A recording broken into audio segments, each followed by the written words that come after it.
오늘은 9월 20일입니다. 금요일이고요. 여러분의 한 주간이 어떠셨는지요? 여러분의 한 주간 하나님의 도우시는 은혜 가운데 지났기를 바랍니다. 내일은 함께 모여 기도할 수 있는 시간 가지려고 하는데요. 오늘 먼저 우리를 한번 말씀에 비추어 돌아볼 수 있는 시간이 되면 어떨까요? 오늘 매일 예배가 그 귀한 도구가 되기를 바랍니다. 기도함으로 20일 매일 예배 하나님 앞에 나아갑니다.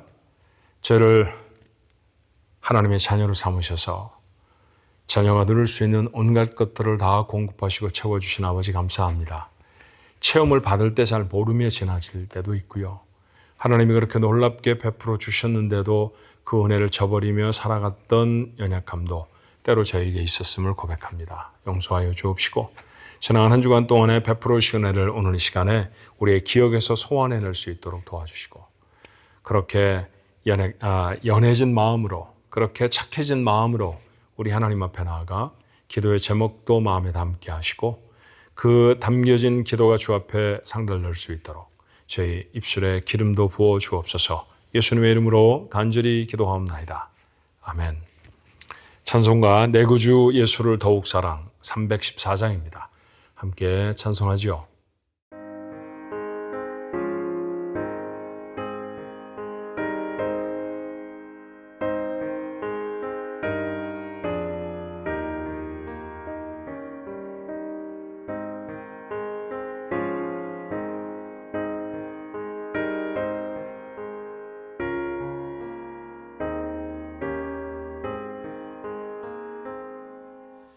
내 구주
오늘 주신 하나님의 말씀 니에미야 10장으로 넘어왔습니다. 10장 1절로부터 31절까지의 말씀이에요.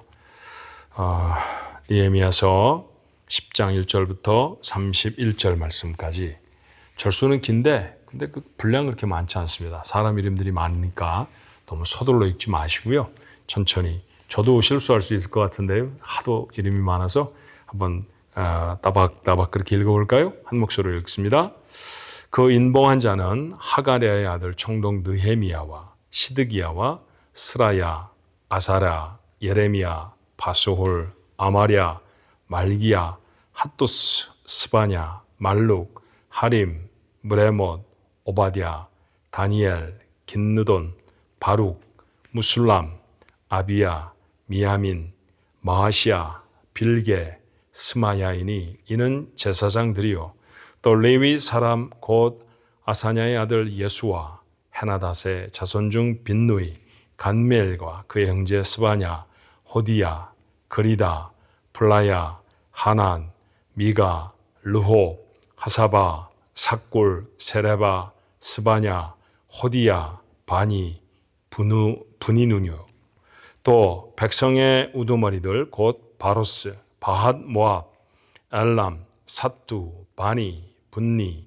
아스갈, 베베, 아도니아, 비구에, 아딘, 아델, 히스기야, 아술, 호디야, 하숨, 베세, 하립, 아나돗, 노베, 막미아스, 무슬람, 헤실, 무세사벨, 사독, 야뚜아, 블라다, 하난, 아냐야, 호세야, 하나냐, 핫숲, 할르에스, 비라, 소백, 루흠, 하삼나, 마아세야, 아히야, 하난, 아난, 말룩, 하림, 바나이니라.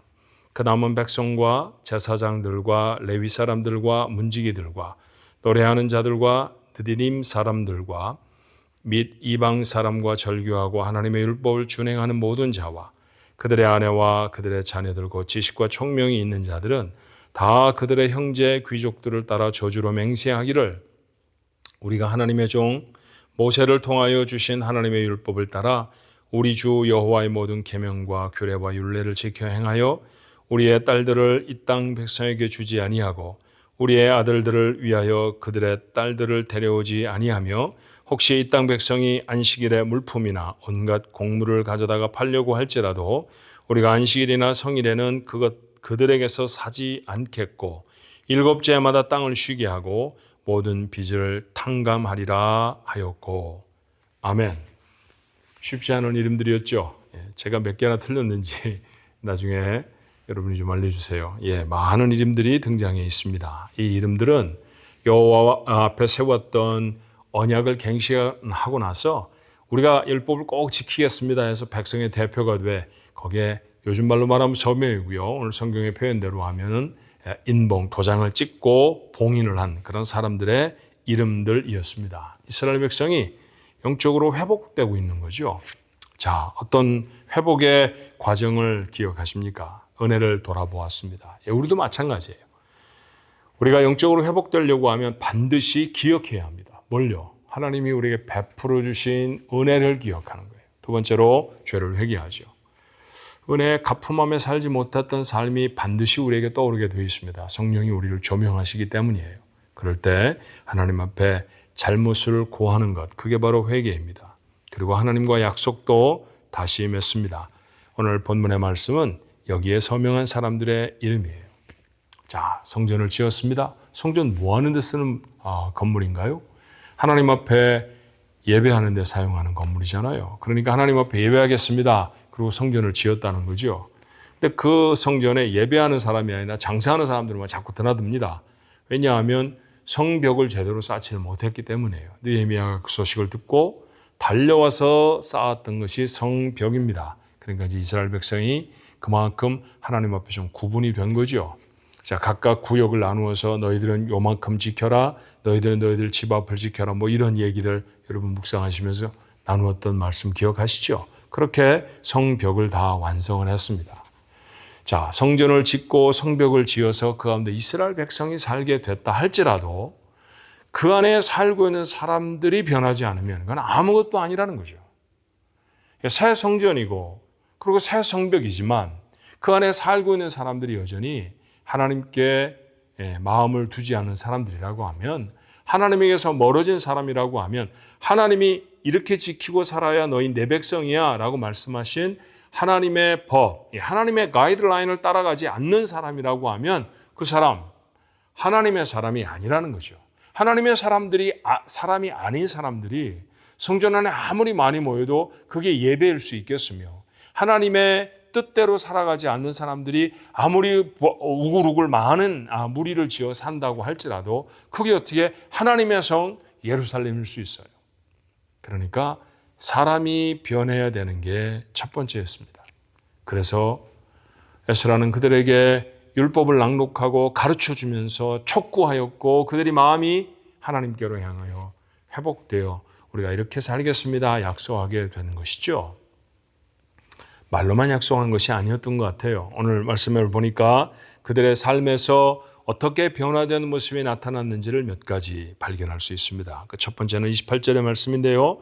이방 사람과 절교하고 하나님의 율법을 준행하는 모든 자라고 했습니다. 하나님의 율법을 지키기 위해서는 이방 사람들과 절교를 해야 했던 것 같아요. 왜냐하면 이방 사람들과 섞여 사니까 하나님을 알고 있었던 이스라엘 백성들의 선하고 좋은 영향력이 그들에게로 흘러가는 것이 아니라 거꾸로 하나님을 알지도 못하고 하나님에게서부터 마음을 빼앗게 되어지는 이방 사람들의 영향력이 이스라엘 백성들을 영적으로 더 많이 훼손시켰다라는 거예요. 그러니까 하나님을 바라보고 살겠습니다, 이제 율법을 지키며 살겠습니다 라고 하려고 하면 어때야 되는 겁니까? 자신의 주변을 정리해야 된다는 것이죠. 그렇게 이방 사람들과 절교했다고 오늘 본문은 기록해요. 오랫도록 사귀던 친구들, 좋은 사람은 왜 없었겠습니까? 저도 몇몇 아랍 사람들을 압니다만 하나님을 알지 않는 사람이라 할지라도요, 대단히 착하고 좋은 사람들입니다. 그런 사람들이 왜 이스라엘 백성 옆에는 없었겠어요? 하지만 이방인들과 교제를 멈춥니다. 두 번째, 30절 말씀처럼 우리의 딸들을 이 땅 백성에게 주지 아니하고 우리의 아들들을 위하여 그들의 딸들을 데려오지 아니하겠다고 했죠. 이방인과의 혼인을 금하였다는 거예요. 옛날이나 지금이나 자녀를 부모 마음대로 하는 사람은 없습니다. 너 반드시 이스라엘 사람과 결혼해야 돼 라고 말해도 어떤 이스라엘의 청년, 어떤 이스라엘의 처자는 이방인들과 서로 사랑에 빠질 수도 있고 교제할 수도 있었을 거예요. 그런데 그런 일들을 다 멈추었다는 거죠. 가만히 생각해 보면 쉬운 일은 아니었을 것 같습니다. 왜 이랬을까요? 결혼보다 더 사람들이 다른 개체에게 영향을 주는 관계는 없습니다. 아내가 되어지고 남편이 되어지면 대단한 영향력을 서로에게 미치게 되어집니다. 그런데 이방인들과 함께 결혼을 하면 그들에게 선한 영향력을 강력하게 미쳐서 하나님의 사람이 되게 하면 얼마나 좋겠어요. 선교죠. 그런데 그렇지 못하는 경우가 훨씬 더 많습니다. 악한 것에 마음을 빼앗기고 이방 신들을 섬기고, 심지어 여러분 솔로몬도 그랬다는 사실을 놓치지 않아야 합니다. 그가 얼마나 하나님 앞에 신실한 사람이었든지 여러분 아시죠? 그런데 이방의 많은 여자들을, 이방인 속에 있는 여자들을 많이 자신의 처첩들로 거느렸을 때 결국은 하나님을 예배하는 것이 아니라 우상을 숭배하는 사람이 되어져 버렸으니 이게 얼마나 가공할 만한 노릇입니까? 나는 솔로몬보다 믿음이 강해, 이렇게 말할 수 있는 사람이 우리 중에 많지 않잖아요. 그래서 그들은 혼인을 금합니다. 세 번째는 31절이에요. 혹시 이 땅 백성들이 안식일에 물품이나 온갖 곡물을 가져다가 팔려고 할지라도, 이런 일이 있었다는 거죠. 안식일인데 성전에 모여서 하나님 앞에 예배하는 날인데, 그런데 그날 소를 끌고 오고 곡식을 가져와서 이거 참 좋으니까 사라, 이 곡식 너무 괜찮은 거야, 그러면 장사를 했다는 것이죠. 그렇게 성전이 회파되어지는 것을 막고자 성벽을 쌓았고, 시간이 되기 전에는, 안식일이 다 지나가기 전에 성문을 열어주지도 않았습니다. 그런 제도를 정했음에도 불구하고 그들은 다시 한번 다짐하는 거죠. 우리가 만약 그런 사람들이 온다 할지라도 안식일에는 거래하지 않겠습니다. 거래가 나빠서가 아니에요. 거래로 인하여서 예배를 잃어버리게 되기 때문에 안 하겠다는 얘기입니다. 안식년도 지키겠다고 했죠. 7째에는 자신이 갖고 있는 노비들을 다 돌려보내는 것이죠. 회복시켜주는 것입니다. 땅도 경작하지 않고 한 해쯤은 놀리는 거예요. 그렇게 율법에 기록된 대로 너희가 이렇게 살아야 내 백성이다 말씀하신 대로 살겠습니다 했습니다. 제가 조금 부연 설명을 하며 이 말씀을 드렸으니까 여러분 눈치를 채셨겠습니다만 이런 다짐들, 이런 결단들은 쉬운 게 절대로 아닙니다. 어제까지 사귀던 친구와 단교를 하는 것, 사랑하는 사람들을 이방 사람들이 그 대상인데 너 그 사람하고 결혼하면 안 돼 라고 부모가 막아서 금지시키고 결혼을 무효로 하는 과정들. 안식일에 장사를 하면 돈을 더 벌었을 수도 모르죠. 그런데 그렇게 경제적인 이익을 잃어버리는 일들 하겠다는 거예요. 그렇게 하겠다는 것입니다. 경제적으로 내가 아무리 어려워도 아무리 힘들게 되어져도 하나님의 법을 지키는 것이 더 옳습니다 라고 결단한 이스라엘 백성들의 모습이에요. 그런데 여러분, 이후에 그 사람들의 삶을 살펴보면 그렇게 결단했더니 점점 더 경제적으로 어려워졌습니다. 그런 게 아니죠. 하나님이 채우신 은혜를 만납니다. 자, 이방 사람들과 관계를 단절하면 정말 사회적으로 관계가 없이 은둔형 사람이 되어지고 모든 사회적 관계가 다 깨어져 버리는 그런 외로운 사람이 됐을까요? 절대로 그렇지 않습니다. 하나님은 그 곁에 믿음 때문에 어떤 사람을 사귀겠습니다, 어떤 사람을 사귀지 않겠습니다라고 하나님 앞에 서면 하나님은 반드시 그 곁에 하나님이 예비하신 신실한 동료를 주시는 법이에요. 하나님을 알지 못하는 사람이라고 하면, 믿음의 훼손이 되어질 가능성이 있다고 하면, 결혼하지 않겠다라고 하면 그럼 결혼하지 않게 될까요? 그래서 그들은 정말로 결혼이 파탄이 나와지고 결혼하는 가정들이 없어지고 그랬을까요? 그렇지 않습니다. 그들은 여전히 그들 안에서 번성하고 생육하고 더 크고 더 강력한 민족과 후에는 나라를 이루기까지 하죠. 중요한 교훈이 우리에게 있는 것 아닌가 싶어요. 하나님 때문에 무엇인가를 결단할 때 여러분의 결단이 먼저 앞서서 이루어지면 그 뒤는 하나님이 돌보아 주십니다. 우리가 세상에서 많은 돈을 벌고 사는 것보다 세상 사람들이 나를 향해서 저 사람 다 참 좋은 사람이야 라고 주어지는 칭찬을 잃어버리는 것보다 더 중요한 것은 하나님의 법을 따르는 것입니다. 하나님의 법을 따르고 하나님이 원하시는 자리에 서는 것, 그것이야말로 믿음의 사람들의 삶에서 반드시 경주해야 할 일이죠. 새로운 날이 여러분에게 주어져 있습니다. 어떻게 살면 좋을까요? 오늘 하루도 하나님의 사람으로 사십시다. 모르지 않습니다. 우리가 어떻게 사는 것이 하나님의 사람으로 사는 건가 하는 사실들을 우리는 예배당을 출입하며 신앙생활을 하면서 연분연 우리의 삶 속에 참 많은 깨우침으로 담고 있습니다. 그대로 사는 것이죠. 그것이 옳습니다. 그것이 우선이 되어져야 합니다. 그렇게 여러분의 삶 속에서 하나님이 우선된 삶을 살면 하나님도 여러분을 우선하시겠죠. 성경에 있는 대로 여호와 하나님은 그를 존중히 여기는 자를 존중히 여기시느니라. 이 약속의 말씀이 여러분의 삶에 이루어지기를 주님의 이름으로 축원합니다. 기도하겠습니다. 은혜와 사랑이 많으신 하나님, 베풀어 주신 은혜가 우리에게 정말로 크다는 것은 우리를 구원의 하나님의 백성을 삼아주셨고, 그리고 사람이라면 마땅히 살아가야 할 길들을 주 안에서 보여주셨사오니 하나님 그 길을 행하는데 비겁해지지 않게 하여 주옵소서. 오늘도 용기를 갖게 하옵소서. 경제적인 논리로 또 이 세상 사람들의 습관과 또 사람들의 갖고 있는 관습으로 우리가 신앙을 훼손시키고 하나님에게서 멀어지는 그런 연약한 모습이 되어지지 않게 하옵소서. 어느 때나 주의 말씀에 우리의 삶을 거는 자들이 되게 하시고, 그랬을 때 저들의 삶을 신실하게 지키시고 그 삶에 채우시고 부으시는 하나님의 은혜와 능력을 경험하여서 세상 앞에 간증할 수 있는 우리 가족들 모두가 되도록 오늘도 그런 용감한 믿음의 사람들 되게 하여 주옵소서. 예수님의 이름으로 간절히 기도하옵나이다. 아멘.